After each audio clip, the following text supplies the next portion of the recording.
আমার কোনো কোনো সময় মনে হয় বড় দল হিসেবে, প্রধান দল হিসেবে বিএনপি কথা বলবার সময় তাদের পয়েন্ট ঠিকমতো তৈরি করতে পারে না।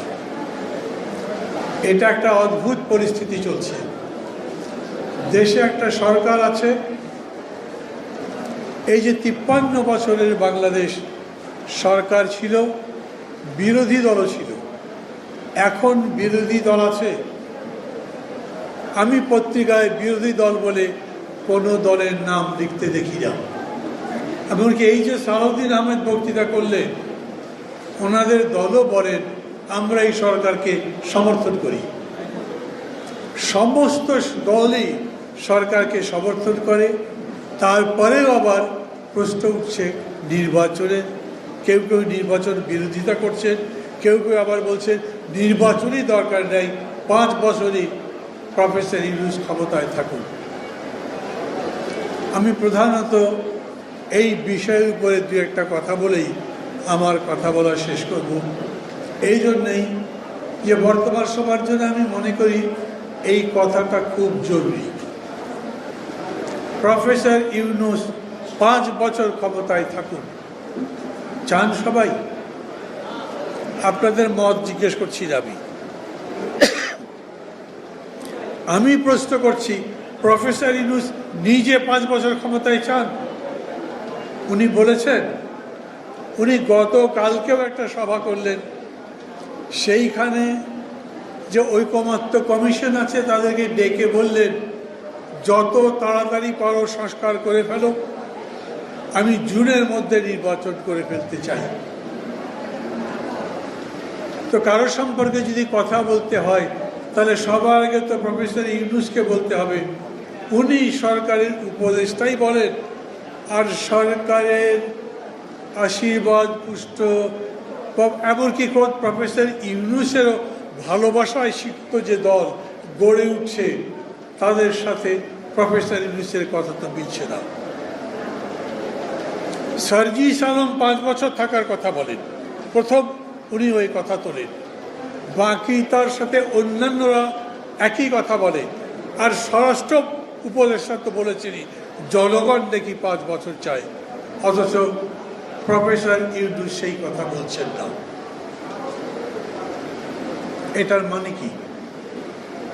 প্রথম একটা প্রশ্ন করা যেতে পারে, প্রফেসর ইউনূস 5 বছর ক্ষমতায় থাকবেন কিভাবে? উনি ক্ষমতায় এলেন কিভাবে? কেউ কেউ বলবার চেষ্টা করেছেন উপদেষ্টাদের এটাও একটা নির্বাচন। সত্যি কথা হলো একটা বিশেষ পরিস্থিতিতে উনি ক্ষমতায় এসেছেন। এই বিশেষ পরিস্থিতি কতদিন স্থায়ী হবে? আইয়ুব খানও একটা বিশেষ পরিস্থিতিতে এসেছিলেন, হোসেন মোহাম্মদ এরশাদ একটা বিশেষ পরিস্থিতিতে ক্ষমতায় এসেছিলেন, 1/11 যারা খুশিরাম তারা বিশেষ পরিস্থিতি তৈরি করে ক্ষমতায় এসেছিলেন, কিন্তু বিশেষ পরিস্থিতি থাকেনি। আজকে যে পরিস্থিতি থেকে বিশেষ পরে হচ্ছে, 3 মাস পরে যখন সেই পরিস্থিতি বদলে যাবে, তখন বাংলাদেশের একমাত্র নোবেল প্রাইজ বিজয়ী ডক্টর মোহাম্মদ ইউনূস যদি সারা দেশের মানুষের কাছে সমালোচিত হয়, সেটা কি দেশের জন্য কল্যাণকর হবে? আমি মানি 8 মাস ক্ষমতায় থাকবার কালে বা দায়িত্বে থাকবার কালে দেশ মোটামুটি চলছে, বড় কোনো বিপদ নেই। পানি দিতে পারবে? পানি দেন। বড় কোনো দেশের মধ্যে বিপত্তি হয়নি।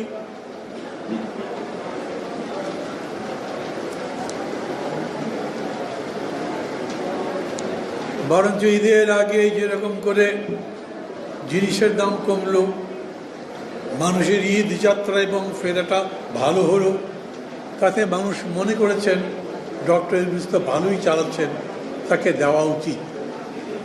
ডক্টর ইউনূসের যদি অত ভালো যোগ্যতা থাকে, উনি যদি দেশ ঠিক মতো চালাতেই পারেন, আমি তার যোগ্যতা নিয়ে চ্যালেঞ্জ করছি না, কিন্তু উনি সেরকম যদি চালাতে পারেন, উনি নিজে 3 দিন আগে টেলিভিশন ইন্টারভিউ বললেন আমি এই কাজের যোগ্য নই, এটা আমার কাজ নয়, আমার যে কাজ আমি সেই জায়গায় ফিরে যেতে চাই। বন্ধুগণ, আমি জানি না কারা এই বিশদ লেখালেখি করছেন, কারা এত বেশি করে কথা বলছেন, মানুষের কানে কানে দেবার চেষ্টা করছেন ভোটের দরকার নেই, ডক্টর ইউনূসকে আরও 5 বছর চাই। তারা কি একবারও ভেবে দেখেছেন যে এই রকম জনপ্রিয় নেতাদের অপ্রিয় হয়ে যেতে 1 বছর সময় লাগেনি? আমার সাথে আবার অনেকেই এরকম আছেন যারা ডক্টর ইউনূসের এই রকম পরিণতি চান না। আর এই জন্যই আমরা বলি, যদি তাকে ক্ষমতায় রাখতে চান তাহলে বলেন তিনি একটা দল করুক, ভোট করুক, অত জনপ্রিয় থাকলে সবাই মিলে ভোট দেন, আবার 5 বছরের জন্য উনি ক্ষমতায় আসুক। আর যদি উনি ভোট না করেন তাহলে সবাই মিলে তাকে বলেন যত তাড়াতাড়ি পারেন ভালো একটা ভোট দেন, দিয়ে আপনি সম্মানের সাথে চলে যান। এটা রাজনীতির কথা বললে রাজনীতির কথা, এটা ভালো মানুষের কথা বললে ভালো মানুষের কথা, এটা ইউনূস সাহেবকে ভালোবাসেন এই রকম করে মানুষের কথা বললে তার কথা। দেশের রাজনৈতিক অর্থনৈতিক পরিস্থিতিকে ঘোলাটে করবার জন্যে এই সস্তা জনপ্রিয়তার উপরে যারা নৌকা ভাসাবার চেষ্টা করছেন তাদেরকে আমি বিনীত অনুরোধ করব এই পথ থেকে সরে আসেন। ডক্টর ইউনূসের এত যোগ্যতা যদি থাকেই, সেই যোগ্যতাকে কাজে লাগাবার জন্য আমরা বিকল্প পথ তো করতে পারব। উনি তার এই কাজ এই সেবা অন্যভাবে দিতে পারবেন না। হ্যাঁ, আগে যারা ছিল তারা তাকে ছোট করবার চেষ্টা করেছে, অপমান করবার চেষ্টা করেছে, কিন্তু অন্য কেউ ক্ষমতায় আছে, তারা যদি ডক্টর ইউনূসের কাছে দেশ সেবার জন্য বলে, উনি কি করবেন না? বন্ধুরা আমার, এই আগস্ট অভ্যুত্থানের সবচাইতে বড় একটা ব্যর্থতা হচ্ছে এর শিক্ষা অন্যান্য বারের মতোই সবার কাছে সমানভাবে পৌঁছায়নি। তা যদি পৌঁছাতো তাহলে তারা বলতেন রাজনীতির এই ছোট লোকই বাদ দেওয়াটাও অগাস্ট অভ্যুত্থানের একটা শিক্ষা। কাউকে ছোট করবার প্রবণতার বিরুদ্ধে দাঁড়ানো, বরঞ্চ মানুষকে বড় করা, দেশকে বড় করা, অর্থনীতিকে আরও চাঙ্গা করা, মানুষের কল্যাণ করা, যাতে দেশ সামনের দিকে যেতে পারে, সারা পৃথিবীর বুকে মাথা তুলে দাঁড়াতে পারে, গর্বের সঙ্গে বলতে পারি আমাদের এই দেশ অন্য কোনো দেশের চাইতে ছোট নয়।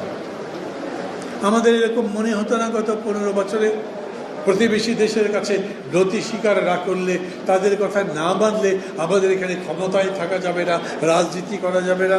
কিন্তু প্রফেসর ইউনূসের সরকার আসবার পরে আমি অবশ্য মনে করি যে কোনো সরকার আসলেই আমরা দেখে দিতে পারতাম যে এই জাতি, ভারত কেন, কোনো জাতির কাছে মাথা নত করবার জন্যে লড়াই করে বাংলাদেশ স্বাধীন করেনি।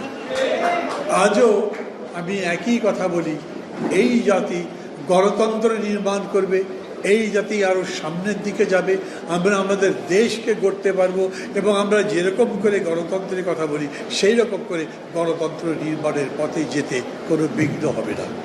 আমাদের মত পার্থক্য তো থাকবেই।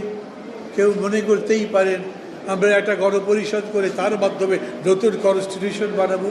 কেউ মনে করতে পারেন এই কনস্টিটিউশনকেই ঘষে বেজে সংশোধন করে সুন্দর একটা সংশোধন বানাতে পারবো। কেউ মনে করতে পারেন 2 কক্ষ বিশিষ্ট পার্লামেন্ট লাগবে, কেউ মনে করতে পারেন ওটা বাহুল্য খরচ, উপরের কক্ষ বানাতে কষ্ট হবে, বরঞ্চ একটা কক্ষ দিয়েই দেশ ভালো মতো চালানো সম্ভব। কেউ মনে করতে পারে যে আমাদের দেশে দুর্নীতি দমন করবার এই পদ্ধতি হলো ঠিক, আরেকজন আরেক রকম মনে করতে পারেন। কেউ মনে করতে পারেন এই দেশ একটা সেকুলার দেশ হওয়া দরকার, কেউ মনে করতে পারে না, রাষ্ট্রধর্ম না থাকলে দেশ নষ্ট হয়ে যাবে। এই মত পার্থক্য নিয়েও আমরা একটা ঐক্যবদ্ধতার মধ্যে দিয়ে দেশ গঠন করব, এটাই আমাদের কাজ। এবং আমি মনে করি ভাষানী অনুসারী পরিষদ নিজেদেরকে পরিবর্তন করে যেরকম করে ভাষানী জনশক্তি হিসেবে নিজেদেরকে আত্মপ্রকাশ করেছে, সেরকম করেই বাংলাদেশও আজ নিজেদেরকে নতুন পরিচয় নিয়ে, নতুন শক্তি নিয়ে, নতুন ঐক্যবদ্ধতা নিয়ে সামনের দিকে যাওয়ার জন্য চেষ্টা করছেন। আমরা নিশ্চয়ই জিততে পারবো। সবাই ভালো থাকবেন। আবারও আজকের সম্মেলনে সাফল্য কামনা করছি। খোদা হাফেজ।